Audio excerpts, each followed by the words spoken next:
Hey gang, Marc LeBlanc welcoming you back to the Alley Cat Workshop. This is the next video. I don't remember if it's the 6th or the 7th episode on how I'm building a cabinet for my former regiment, the Royal Canadian Hussars. Now this video is going to focus on building doors. And up until 2 weeks ago, I had never built a raised panel door.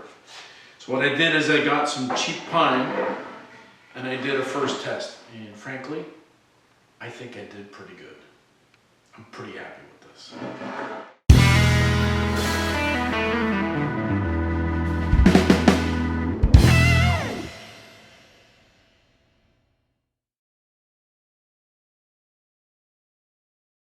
So, for this video, what I've done is I've cut the rails and the stiles and the center panel, which have been glued up, for 2 of the doors, the ones that will go on the center cabinet.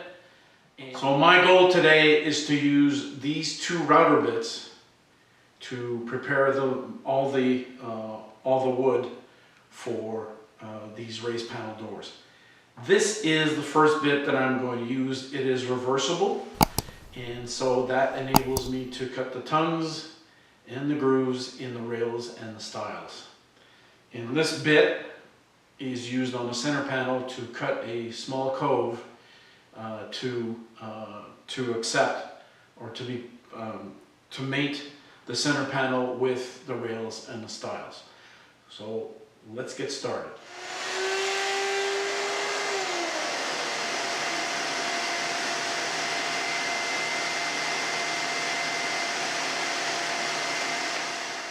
I started by setting the height of my router bit to cut the tongue profile on the rail pieces.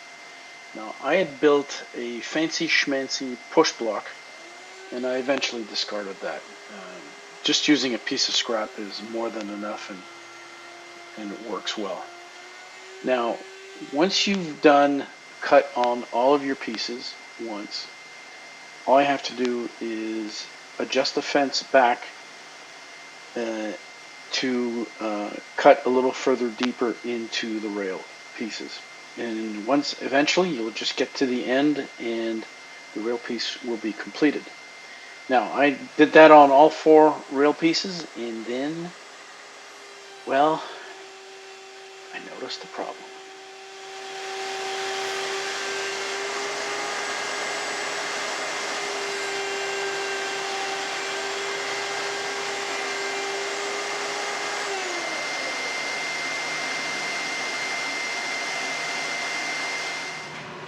So this is a pretty annoying situation. I've got an old Craftsman router. It only has 1 speed, which is very fast.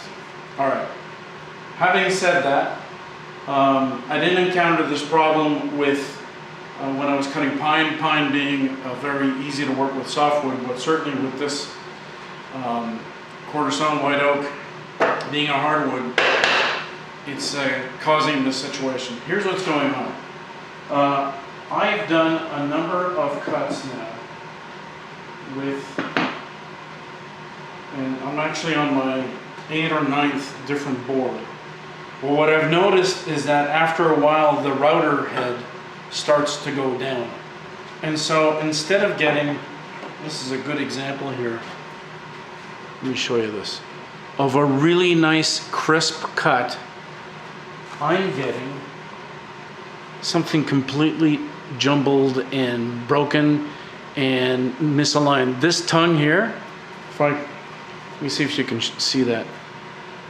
The width of the tongue, you know, just starts to taper down because the router head is going down as well. So this board here, well, it's scrapped now. So what I'm going to have to do is I have my sample piece here. So this is what I used to dial in the router head. So every so often I'm going to stop, unplug the router, and make sure that the bit is still at the right height. Or else I'm just going to go through the wood that I have in no time and just not get the pieces that I need. Very annoying. Very, very annoying. Alright, let's get back. Alright, after a number of tries, I'm giving up. my router head keeps going down. Now I do have other routers. The problem is that this router table has holes for a 3-hole or 3-screw base, and my other routers are 4 screws. So I need to think this one through a little bit. Do I try to make new holes? And anyways, I just don't know what I'm going to do right now. But clearly I need to take a step back and rethink this whole thing. This router is not doing the trick. It's going to be a gift to someone who is starting, I guess, very, very shortly. Very frustrating. The amount of wood that I've gone through that I've scrapped is just frustrating. Time to give this up for today. We'll come back later this week. Have a good one, guys. So it looks like I might be back in business. Yesterday, after being blocked by my router problems, I went hunting for the instructions for the table itself, and I found them. They were in my filing cabinet. I found them, and what's interesting is I looked at how you mount your router, and if you recall, the problem here is that the out-of-the-box holes for the router plate have 3 holes, and my new router has 4 holes. So there's a bit of a misalignment. But there's this really interesting note on page 12 which says, if your router does not fit adapter base plate, or if you wish to mount router directly to the table for greater cutting depth, remove the base plate from your router, use it as a template, and drill directly through the tabletop. Well, that's what I did. I detached the router plate from my router, placed it on the table, and used that as a guide to identify where the holes would go. I drilled a 5/16 hole straight through using a brad point bit, and in using a 1/2-inch Forstner bit, I enlarged the hole but didn't go fully through, so that's where the screw head mounts. And I was able to mount my my router, my DeWalt router, and now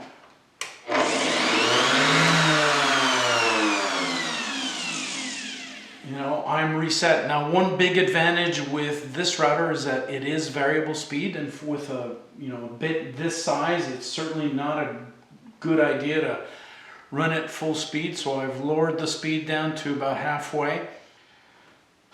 All right, so I've made progress. Let's see if it's positive or real progress, or if I'm just kidding myself and I've got other issues. Story of my life. What can I say? It's fun, right? All right, let's get back to work. All right, lesson learned.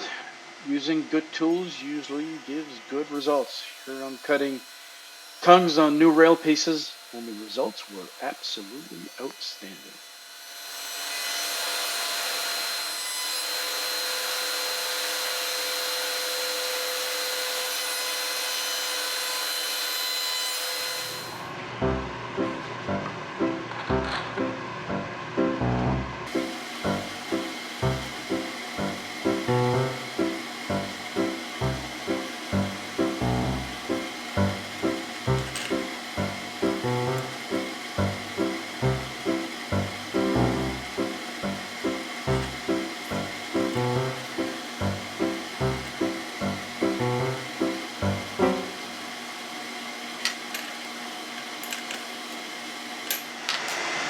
Once the height of the bit was adjusted, I cut the grooves on all the pieces, rails, and stiles.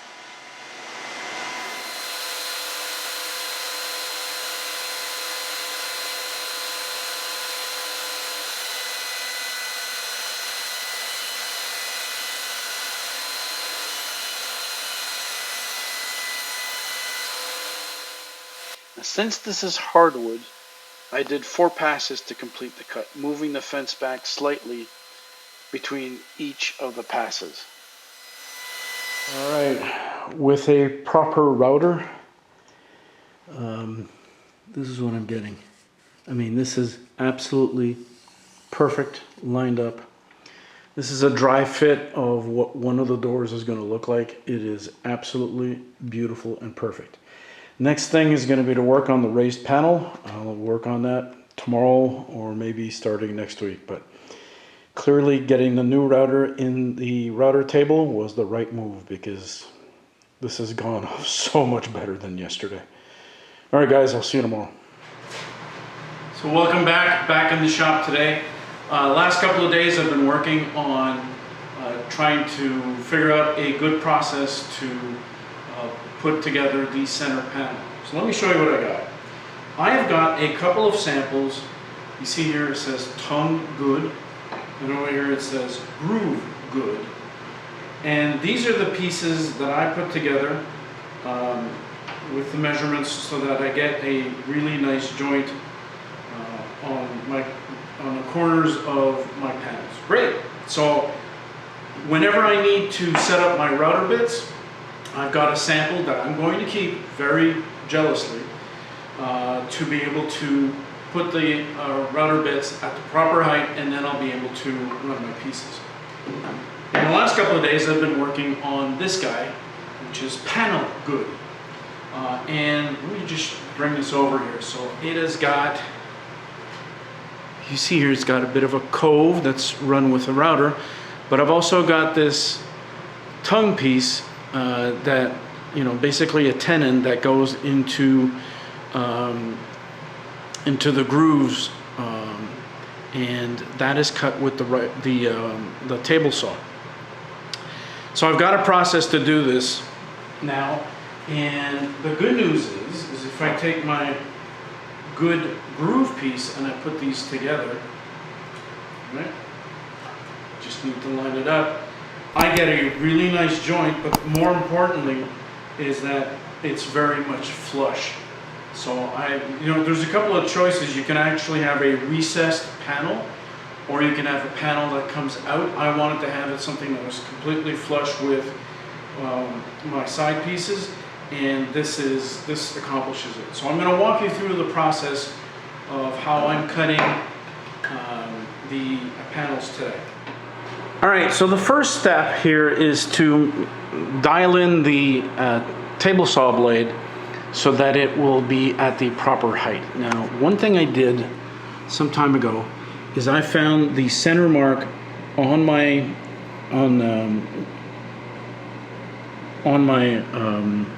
not my fence, but this throw plate, and I marked it. So you see this mark here.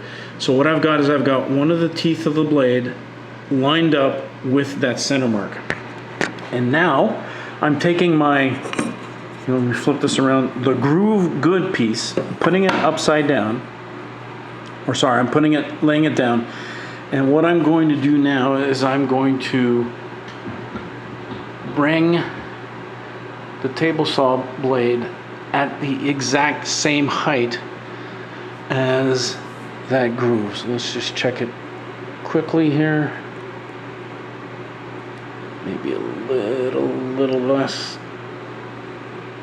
All right, that looks good. And now, next thing is I'm going to take my fence, and you'll notice I put a sacrificial fence here. And what I'm going to do is this is going to be tough here because I'm running out of hands. But I'm going to measure 3/8 of an inch. I'm not going to do this because I need my other hand, but I'm going to measure the outside, so this side of the blade, exactly 3/8 of an inch away.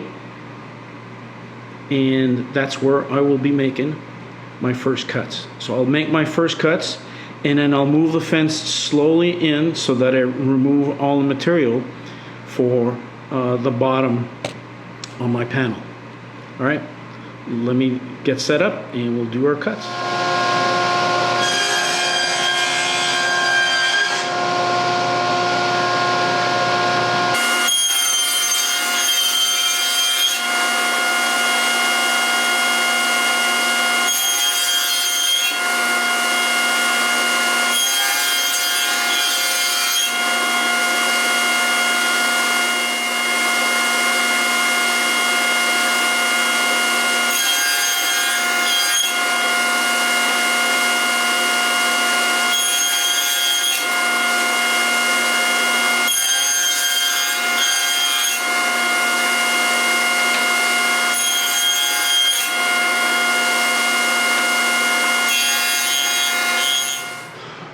next up is routing that cove profile on this side, so the other side of the panels.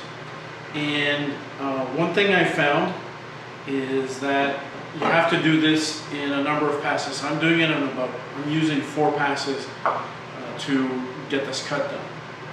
Now there is a bit of a challenge here, is that I don't have a reference point on my router to say this is the proper height for the bit to be at. So what I've done is I've taken my Groove Good panel, and with a marking gauge I set it so that the cutter head is right at the top of the groove itself. Okay, so I'm going to show you that. Let's get closer. I've got the groove, marking gauge is right there.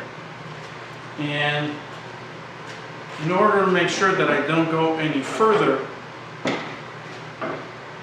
I'm notching a reference on one of the panels, and that tells me, well, don't go further than this, that's where you want to stop. So that'll be my reference point, but I am also going to be using my Panel Good at the very last cut, just to make sure, that's double sure that I'm not exceeding where I need to go.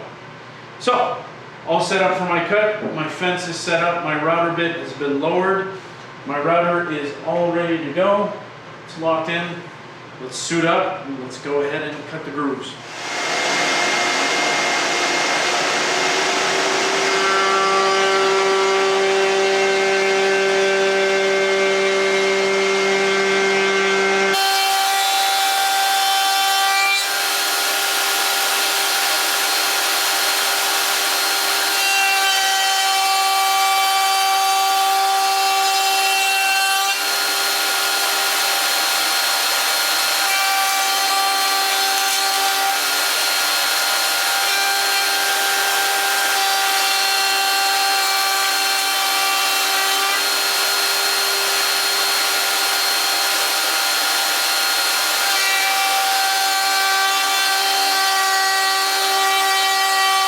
All right, so back at the table saw, and I've got my Panel Good upside down, and I've got one of the teeth of my saw blade right where I wanted.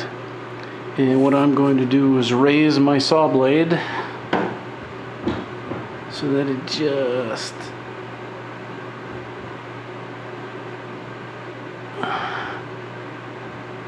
that doesn't sound all right. See, it's lifting now, so I'm going to put it down.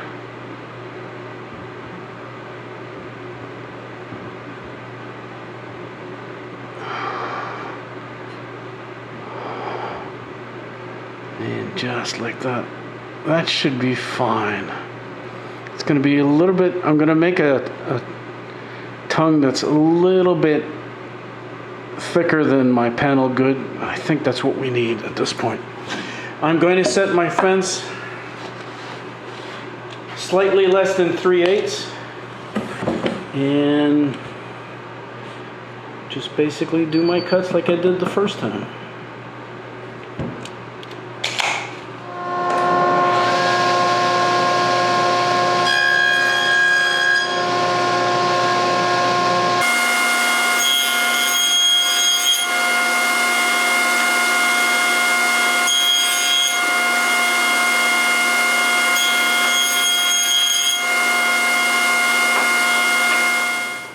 Alright, so here's a dry fit of what one of those doors looks like, and it looks pretty awesome. I do need to make a couple of small adjustments, but the process to create the door is pretty much dialed in, and the results are really nice. Now, I've got 4 more doors to build. I'm going to get that done in a couple of weeks when I come back from vacation, and then after that there will be something special that we're going to do with these doors. So stay tuned, guys. See you in a little while, but certainly we'll make it worth it for you. That's it. Please Subscribe if you haven't done so. Hit like. Do that whole schmazool stuff with YouTube. Always helps. And in the meantime, have yourself a good end of July, good August, and we will see you soon.